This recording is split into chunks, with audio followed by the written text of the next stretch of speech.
अस्सलामुअलैकुम बच्चों। बेटा लास्ट टाइम हमने टॉपिक जो पढ़ रहे थे वर्क एंड हीट वाला टॉपिक, उसमें एक आखिर में पैराग्राफ रह गया था। वो ग्राफ में डिस्कस करके नेक्स्ट पॉइंट पे आ रहा हूँ कि आपको पता होना चाहिए थर्मोडायनेमिक सिस्टम में अगर हमने ग्राफिकली वर्क फाइंड करना है तो हम क्या करते हैं, ग्राफ ड्रा करते हैं बिटवीन प्रेशर एंड वॉल्यूम। ये graph at constant pressure draw किया गया है कि फर्स्ट के इनिशियल वॉल्यूम V1 था और एट कॉन्स्टेंट प्रेशर हम बॉडी को हीट दे के गैस को हीट करके एक्सपेंड करें, उसका वॉल्यूम बढ़ते बढ़ते VF हो गया। तो इस ग्राफ के अंदर जो रेक्टेंगुलर जो एरिया है वो किसके बराबर होगा, वर्क डन के इक्वल होगा। तो ये MCQ में अगर पूछें कि थर्मोडायनेमिक सिस्टम में वर्क फाइंड करने के लिए हम कौन सी दो क्वांटिटी के दरमियान ग्राफ ड्रा करते हैं, प्रेशर एंड वॉल्यूम, किस तरह फाइंड करते हैं, तो आपने ग्राफ बना के बस इतना बता देना है।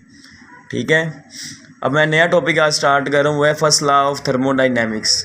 फर्स्ट लॉ ऑफ थर्मोडायनेमिक्स की सबसे पहले आपने स्टेटमेंट लिखनी है जो बुक से आपने करनी है, जिसमें ये कह रहा है कि अगर हम किसी सिस्टम को हीट प्रोवाइड करते हैं तो हीट कन्वर्ट होती है किसमें, change in internal energy plus work on surrounding. यानी कुछ हीट का पोर्शन यूज़ होता है उसका टेम्परेचर बढ़ाने में गैस का, और कुछ उसको एक्सपेंड करने में यहाँ गैस की तरफ से work done on the surroundings में यूटिलाइज होता है। ठीक है, लेकिन ये ज़रूरी नहीं कि सारी हीट ये डेल्टा यू और वर्क दोनों में कन्वर्ट हो। ऐसा भी हो सकता है सारी हीट सिर्फ चेंज इन इंटरनल एनर्जी में कन्वर्ट हो, वर्क डन हो ही ना। ऐसा भी हो सकता है सारी हीट से सारी हीट वर्क डन में कन्वर्ट हो, इंटरनल एनर्जी चेंज ही ना हो। यानी दोनों पॉसिबिलिटीज़ हैं, तीन पॉसिबिलिटीज़ हैं कि क्यू डेल्टा यू के इक्वल भी हो सकता है, क्यू डब्ल्यू के इक्वल भी हो सकता है, ऐसा भी हो सकता है कि दोनों के सम के इक्वल भी हो सकता है।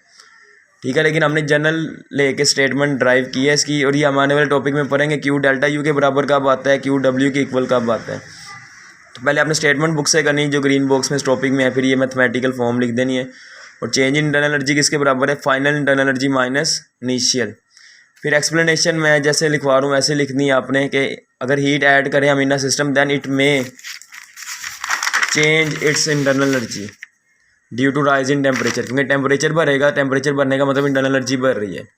और अगर हमसे एक्सपेंड करने की इजाज़त भी दें तो वही कुछ हीट किसमें यूज़ होगी, वर्क डन में। तो डेल्टा यू यानी चेंज इन इंटरनल एनर्जी हमारे पास कैसे आएगी, हीट जो हम दे रहे हैं उसमें से वर्क डन क्या करना पड़ेगा हमें, माइनस। अगर सारी हीट इंटरनल एनर्जी में कन्वर्ट होगी फिर क्यू डेल्टा यू के बराबर होगा, लेकिन अगर वर्क डन भी सिस्टम कर रहे हैं ना तो हीट जो हम दे रहे हैं उसमें से वर्क को हम माइनस करेंगे, फिर चेंज इन इंटरनल एनर्जी आएगी, डब्ल्यू इधर जाकर क्या हो जाएगा प्लस। बस इतनी बात आपने एक्सप्लेनेशन में बतानी है।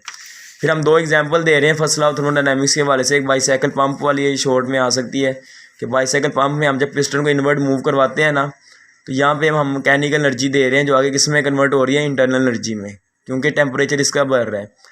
ये हमने यहाँ पे नीचे लगाया हुआ थर्मोकपल, ये थर्मोमीटर है बेसिकली, जो दो पॉइंट्स के दरमियान टेम्परेचर मेजर कर रहे हैं। और ये बता रहे हैं जब पिस्टन को नीचे की तरफ मूव करवाते हैं ना तो थर्मोकपल शो करवाता है टेम्परेचर बढ़ गया है। इसका मतलब क्या है कि यहाँ पे हमने मैकेनिकल एनर्जी को इंटरनल एनर्जी में कन्वर्ट किया है।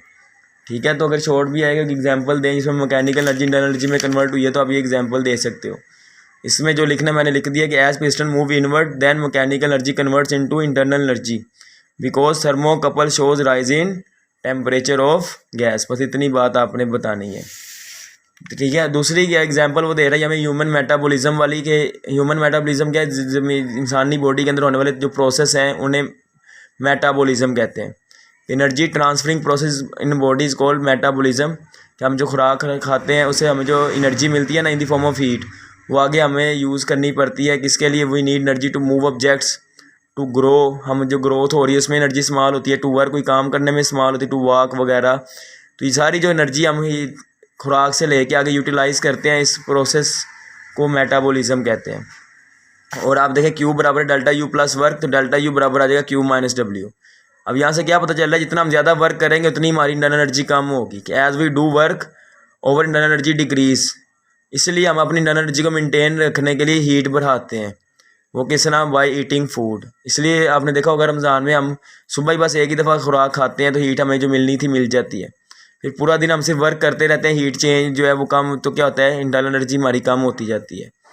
ठीक है ना, तो इस as we do work our internal energy decrease so we need to eat food. इसलिए हम खुराक खाते हैं to maintain our internal energy.